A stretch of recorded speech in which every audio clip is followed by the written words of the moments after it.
एक और आतंकी मार दिया गया पाकिस्तान में। 2024 तक 20 से ज्यादा आतंकी मार दिए गए थे पाकिस्तान में ही।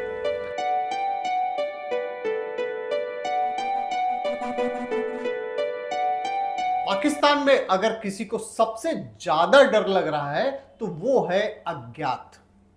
अननोन जो है ये पाकिस्तान के लिए कहर बनकर टूट रहा है। एक और आतंकी मार दिया गया पाकिस्तान में, और ये पहली बार नहीं है। 2024 तक 20 आतंकी पाकिस्तान में ही उन्हीं की जमीन पर मार दिए गए।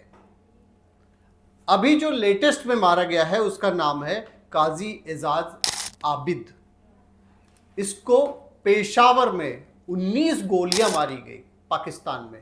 पाकिस्तान जो रहनुमा बना है आतंकियों का, उसको अपनी स्थिति सुधारने से ज्यादा चिंता इस बात की है कि इंडिया में किस तरीके से टेररिज्म फैलाया जाए।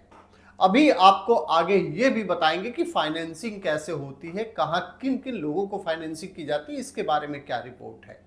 लेकिन आइए अभी हम जानते हैं कि ये जो मारा गया है आतंकी कारी एजाज आबिद, इसके बारे में बताया जाता है कि आतंकी असद मसूद अजहर का ये रिश्तेदार था, और मसूद अजहर के लिए ये रिक्रूटमेंट का काम करता था।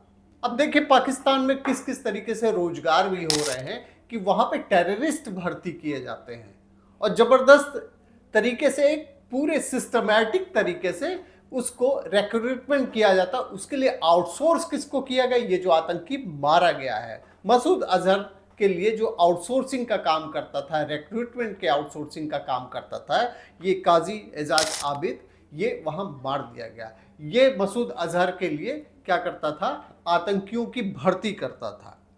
उसको पाकिस्तान में ही उसी की जमीन पर 19 बुलेट मारे गए।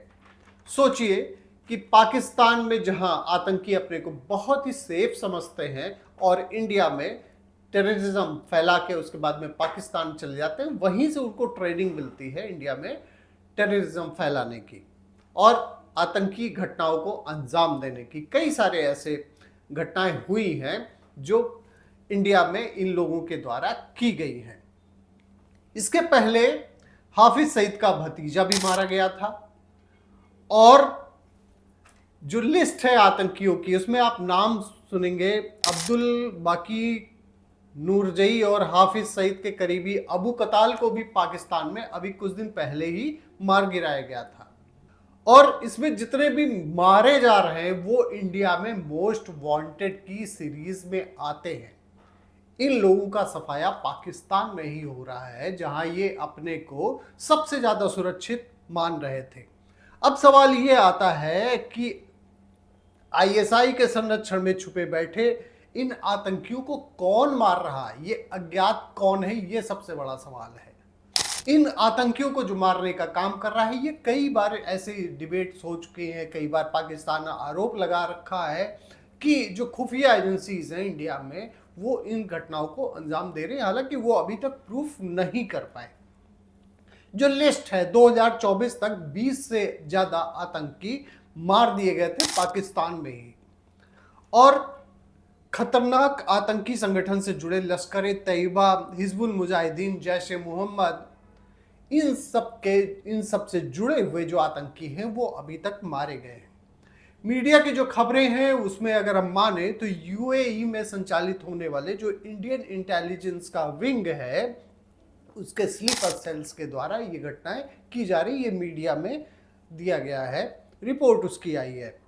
और पाकिस्तान का कोई ऐसा स्टेट नहीं है जहां पे आतंकी ना पनप रहे, उनको ट्रेनिंग दी जाती, क्योंकि वहां रोजगार तो है नहीं, तो उनको एक सब्जबाग दिखाया जाता है और वहां ट्रेनिंग दी जाती है। उसके बाद में भारत खास करके जम्मू कश्मीर में भेज दिया जाता है, और खालिस्तानियों का भी सपोर्ट उनके द्वारा किया जाता है।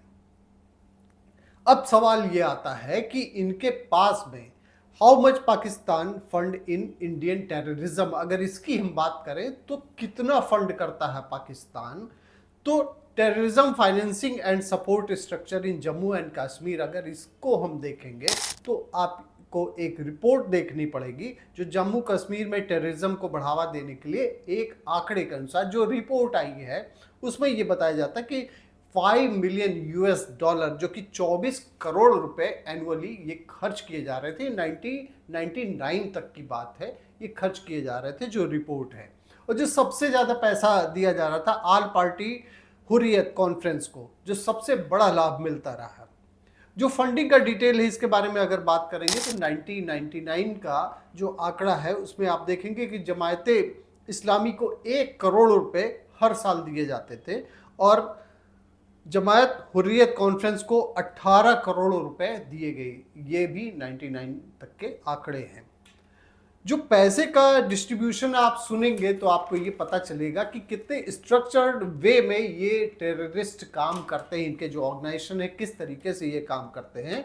तो ये जो रिक्रूटमेंट करते हैं, जो जम्मू कश्मीर रीजन में आतंक फैलाने के लिए जो रिक्रूटमेंट किया जाता है उसमें ये किस तरीके से पैसे देते हैं।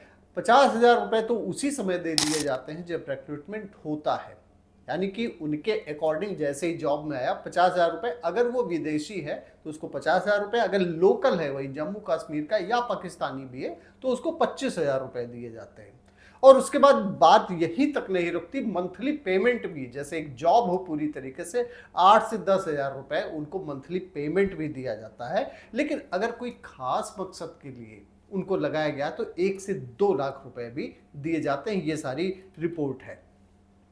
अब सवाल ये आता है कि ये पैसा आता कहाँ से है? जो इतने पैसे खर्च किए जा रहे हैं इंडिया में टेररिज्म के लिए, पाकिस्तान के पास में कहाँ से वो पैसे आते हैं? या जम्मू कश्मीर रीजन में जो पैसे डिस्ट्रीब्यूट हो रहे थे 1999 तक, वो कहाँ से पैसे आ रहे थे? तो देखिए इसका जो आंकड़ा है, ये जो IDSA की रिपोर्ट है टेररिज्म फाइनेंसिंग के ऊपर, इसमें ये बताएगा कि पाकिस्तान इसमें 25% उसका कंट्रीब्यूशन रहता रहा है और डोनेशन जो वहाँ के लोकल लोग या पाकिस्तानी भी जो डोनेट करते हैं जिसको ज़कात कहते हैं, वो उसका पोर्शन 10% जो है ये वहाँ पे जम्मू कश्मीर रीजन में खर्च किया जाता था। किस लिए? किसी अच्छे मकसद के लिए नहीं, आतंक फैलाने के लिए खर्च किया जाता था। और जो Islamic organisation all over world है उनका जो कंट्रीब्यूशन रहा है वो 20% का रहा है। सोचिए, एक खास मकसद के लिए कि भारत में टेररिज्म फैलाना है, उसके लिए इन लोगों के द्वारा फाइनेंसिंग की जाती रही।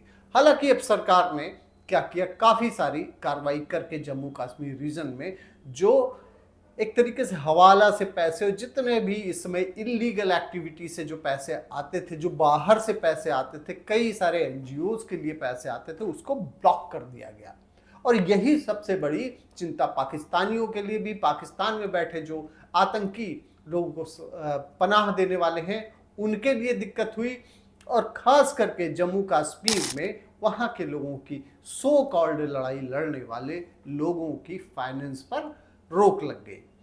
तो चलिए, सबसे बड़ी बात यह है कि विदेशी धरती पर जो आतंक फैलाने का जो काम जो वहां से खेप आ रही थी भारत में, वो एक एक करके अज्ञात यानी कि अननोन जो सफाया कर रहा है, ये बहुत ही, अगर आप देखें तो भारत के लिए तो बहुत बड़ी बात है कि विदेशी धरती पर जो भारत में मोस्ट वांटेड आतंकी हैं वो मारे जा रहे हैं। इसी तरीके से आप देखते रहिए आपकी खबर राजनीति, और हम इसी तरीके से जो भी आपके सामने जो भी मैटर्स होंगे उसका एक्सप्लेनर हम लेकर आपके सामने आते रहेंगे। पूरी डिटेल बताने की कोशिश करेंगे और फैक्ट बताने की कोशिश करेंगे, जो मीडिया की रिपोर्ट्स हैं या जो भी रिपोर्ट्स हैं उसके आधार पर। बहुत बहुत धन्यवाद आपका, आपकी खबर राजनीति देखने के लिए। फिर से हम नए टॉपिक के साथ में आपके सामने हाजिर होंगे। Thank you.